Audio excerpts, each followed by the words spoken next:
Hai, kembali lagi di channel ini. Semoga kalian semua yang nonton maupun yang belum nonton, disehatkan jasmani dan rohaninya, dilancarkan rezekinya, dimudahkan segala macam urusannya. Kali ini kita akan membahas 10 fakta tentang suku kanibal yang berada di belahan dunia. Yuk simak video ini sampai habis. Tapi sebelumnya dukung channel ini dengan klik tombol subscribe dulu ya. Suku pertama yang mempraktekkan kanibal adalah Agorisadus. Menariknya, tradisi kanibalisme ini masih mereka lakukan hingga kini. Sekte ini biasanya sengaja tinggal di tepi sungai Gangga demi menemukan mayat manusia, sebab masyarakat India kerap melakukan kremasi di tempat tersebut. Agorisadus sempat mengklaim bahwa mereka berkeyakinan agama Hindu dan menyembah Dewa Siwa.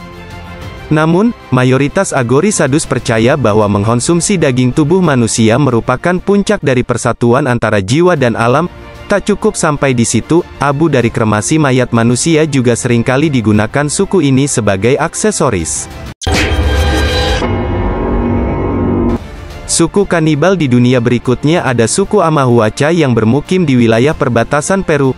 Mereka ini termasuk pelaku kanibalisme yang ada di tengah gempuran teknologi dunia yang kian berkembang ini. Mereka juga masih beranggapan bahwa kanibal adalah praktek yang mampu membuat ruh orang-orang terdekat merasa hangat daripada membiarkannya terkubur dalam tanah. Kisah suku ini pernah ditemukan pada catatan seorang misionaris. Saat itu ia menulis, suku Amahuaca mengonsumsi jasad dari kerabat maupun keluarga terdekat selama sebulan penuh sampai benar-benar membusuk. Nantinya, daging busuk tersebut dimasak hingga jadi abu. Menurut sejarah yang berkembang di suku Aztec, kanibal adalah ritual pengorbanan bagi manusia.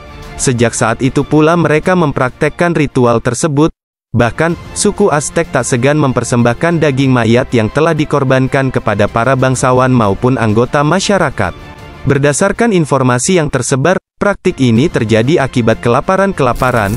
Selain itu juga jadi bentuk komunikasi anggota suku Aztec dengan dewa-dewa. Suku kanibal di dunia berikutnya ternyata ada di Indonesia.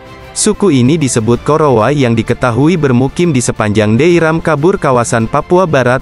Menurut suku Korowai, perilaku mereka merupakan bentuk pertanggungjawaban setelah penyihir membunuh para anggota suku. Ketika daging manusia yang dibunuh dikonsumsi, maka suku Korowai dianggap telah berhasil membalas dendam kepada sang penyihir atau iblis bernama Hakwa yang telah mengambil jiwa tersebut.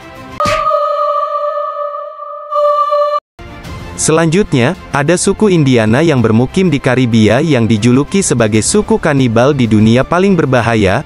Apalagi Indiana adalah suku pertama yang memperkenalkan praktek kanibalisme di seluruh dunia. Pencetus awal peristiwa tersebut terjadi sebagai bentuk balas dendam kepada musuh perang antar suku yang menghabisi anggota keluarga masing-masing. Tak ada yang menyangka jika budaya kelam ini berlangsung sejak awal abad 17 tetapi perlahan menghilang seiring masuknya agama Kristen ke kawasan Karibia. Suku Indiana yang tadinya menganut ritual tersebut pun perlahan menyatu dan membaur dengan masyarakat setempat. Di tahun 2009 lalu, salah satu media internasional sempat memberitakan tentang remaja bernama Ocelio Alves de Carvalho yang diduga dimangsa suku Kulina. Tak ada yang tahu pasti seperti apa kejadian sebenarnya karena saat itu hukum Brazil tak mengizinkan pihak kepolisian memasuki kawasan hutan Amazon yang jadi tempat tinggal salah satu suku kanibal di dunia ini. Selain suku Kulina, ada juga suku kanibal lain bernama Yanomami yang menjadikan kanibalisme layaknya bentuk kasih sayang kepada seluruh anggota keluarga. Diduga, suku Yanomami telah bermigrasi sejak 1500 tahun lalu dari kawasan Selat Bering, kemudian memakan daging tubuh manusia untuk dijadikan penghiburan diri. Apalagi, praktik ini juga dipercaya sebagai bentuk memuliakan sekaligus memberi kasih sayang kepada keluarga yang meninggal dunia.